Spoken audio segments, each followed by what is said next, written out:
All right, we're here back again with my friend Super Steve. Hey. Okay, now Steve, let's talk about this. Buying classic comics. Primarily, we like stuff from the Silver Age era when we're talking about the high grades and silver stuff, and right? bronze, silver and bronze, 12, 15, 20 cents. Yes. So let's talk about when someone asks for advice and say, I have the money for both. So let's use the example of Amazing Spider-Man 31. Somebody says, I have a choice of getting a 6.0 or a 9.2. Why do we always say 9.2, 9.4? Yes, those are the ones that were the options that were available at the time for him. Why do we always say go for the big guns? Now he has the money. That's the key. If you don't have the money, low grade is better than no grade. But if you have the money to spend, why do we always encourage go for the high grade? You're going to get a higher return when a book goes up $100. If, like I said, like we were talking about earlier, if you have if you look up a $100 book, it's going to show the scale for that $100 in near mint 9.4 for how much they're going to go up in 2.0, 4.0, 6.0. That is the scale based on $100. And so your 4.0 is about 8%, maybe 11 or 12 at the high range, but average is going to be 8 or 9%.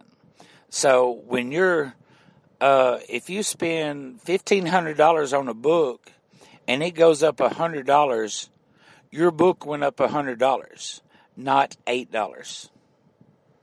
That's the key. So we're looking at return on investment is much greater with the higher grades. Oh, yeah. I mean, yes, you spent less. It's all what they can afford, what you're happy with.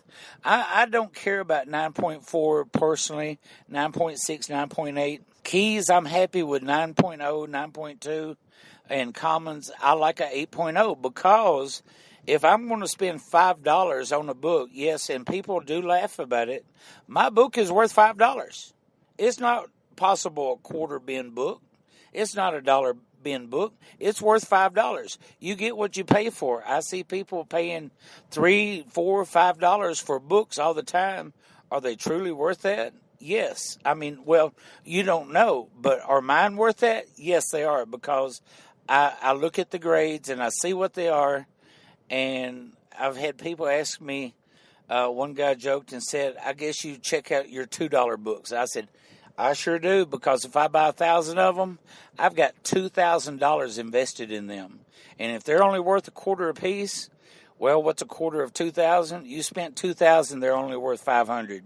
You wasted your money. That's right.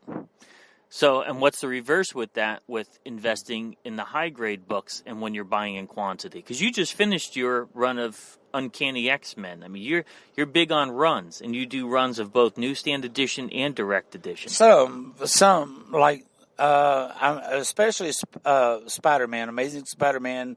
Small runs like Moon Knight and She-Hulk I did. My Ghost Rider I didn't. And Luke Cage, which led into Power Man and Iron Fist. I'm just getting one of each on those. But like I'm doing ROM Space Knight and Star Wars, the vintage classic Star Wars for 77 run. I'm doing those, a master run of those of newsstand. But there are, when you get older, you've got there from the 70s. Late 70s, the Whitman edition, so I'm looking for those, and I have them all from Amazing Spider-Man and Amazing Spider-Man 174. I looked 3 years for a high-grade copy for 8.0 to 9.2, and I didn't find one for 3 years, so they're very rare. I mean... So let's talk about that. Why is it so hard to find comics in that era at a high grade, and why the price demands it? And why they sell so quickly? Because they weren't hot or they weren't wanted, and they got put in quarter and 50-cent boxes, and at the time in the 80s, early 80s, there were dime boxes. I totally remember getting 10 for $1. There were dime and 15-cent boxes at one store in Nashville, and I'd get $5 to $10 for cutting grass and walk out with a grocery bag full of comic books. And so we're looking at the demand for high grade for key issues is there just because no one thought of preserving them. No, and now it's like that. That's all they do. It's like we get the new comics that come out. They're so quick to get them graded. There is no rarity in them. They're all 9.6s and 9.8s. It's like, well, there was only 3,000 of these made. That's what people will say. Yeah, and all 3,000 of them are 9.6, 9.8. There's no 2.0s. There's no 4.0s. They're all preserved. So what are they worth? It's like you're not going to get anything rare. They're all the same. All right, so that brings up a good question. Let's say we look at modern comics, even key issues, New Mutants 98. Do you think it's worth even getting a mid-grade of something modern? If I was a collector, here's my advice to people. If you're going to get mid-grade, don't pay collector retail value.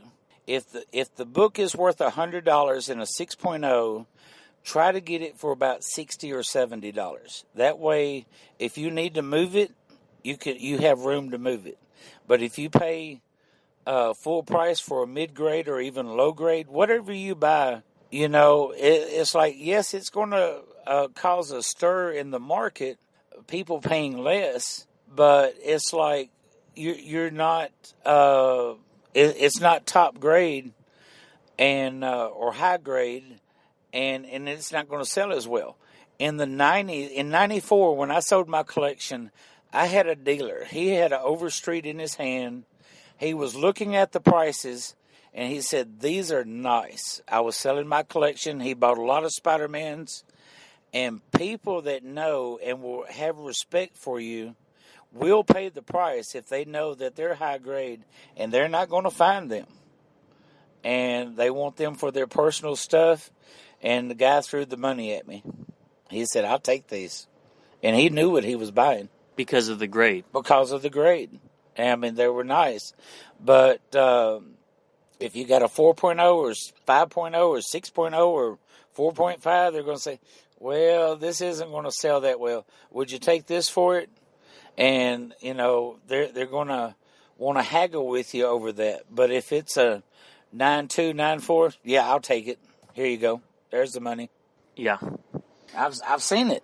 I've seen it too many times. I mean, it's happened, and I do it. It's like, yeah, I'm not going to pass up a 9.4 and for a 40, 45, 50-year-old book. They're not out there. Now, you've trained your eye to do grading outside of encapsulating comics. Tell us about your method of assessing a comic's grade.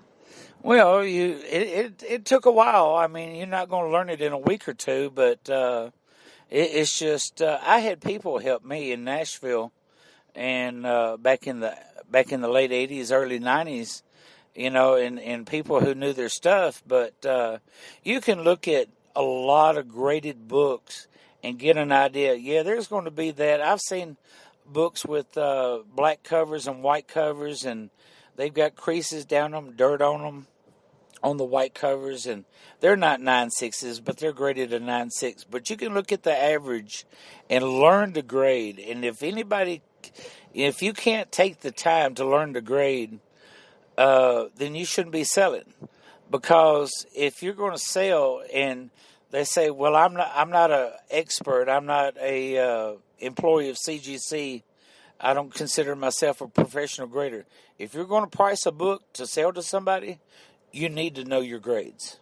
I remember learning to grade using the Overstreet Price Guide. I used that as my absolute source back in the mid to late 80s. I carried that thing with me to every convention. We all used Overstreet. I mean, it was, I hate to say it, no disrespect to Christians out there, but it was the Bible of comic book people. Absolutely. I mean, to this day, Overstreet is a valuable resource. Even back issues of Overstreet I collect because it gives you a historical idea of where we've come from as far as comic book collectors. It's a guide to go by. It's a lot of people still use it as rule of thumb, for pricing and everything, which is great. because you have something physical to look at. These GPA sites that are out there, and the average sales, well, you could have somebody, and I believe that some people sell some books and mark them up and sell them for higher to say, well, these last sales of these books were this, this, and this. Well, they have, I believe, this is personal opinion, I believe some of them have fake names or their friends and get on there and pay ridiculous prices. Well, this is going for $300. It's not $120 anymore. So I need $300 for this book. And then they turn around, and before you know it, here's 10 other dealers with the book for $300, and the day before yesterday it was $120. And you look at that a month later, and all of a sudden it's not hot anymore. And it's cold as ice, and a lot of stuff, hot today, cold tomorrow, or a lot of stuff. I've told people it's like 10 years from now, you won't be able to give it away.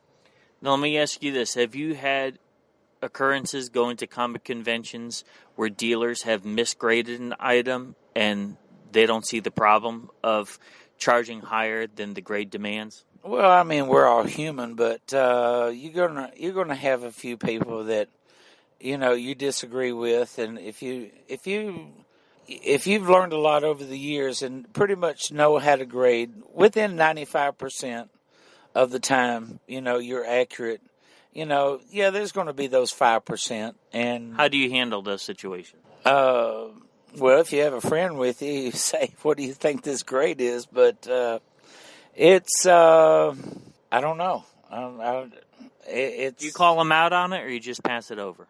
I would say, I don't think it's what grade do you think this is? And it'd be like, well, it's about an 8.5, and it's like, no, I don't think I'll tell him I'm gonna pass. And sometimes I had dealers say, or sellers say, well, what do you give me? Well, what's the least you'll take? Because I don't want to insult you, but you're going to insult some people. Sometimes it is human error, but sometimes you if you look at the pattern on the table, they just don't know what they're doing. That's it. There's a lot of people now, a lot of sellers now. They have no idea what they're doing, and they throw books out there. $10, $15. Well, it's about mid-grade. What is mid-grade? Mid-grade is 4.0, between 4.0 and 7.5. That's a wide range. Good points. So, I mean, you already brought it up. We need to learn how to grade. We need to know our grades. Oh yeah. I mean, it's like, you take a car, you go to sell a car, you can't take a hammer and beat it up and say, oh, it still runs perfect. If the book is, a horrible condition, yeah, you still have the book. It can be read and everything, but, you gotta... You got to know how to grade. You got to know. And price it accordingly. Yeah, 100%.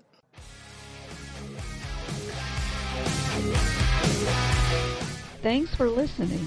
Make sure you hit that subscribe button and join our Facebook group. Live long and may the force be with you. Nanu Nanu.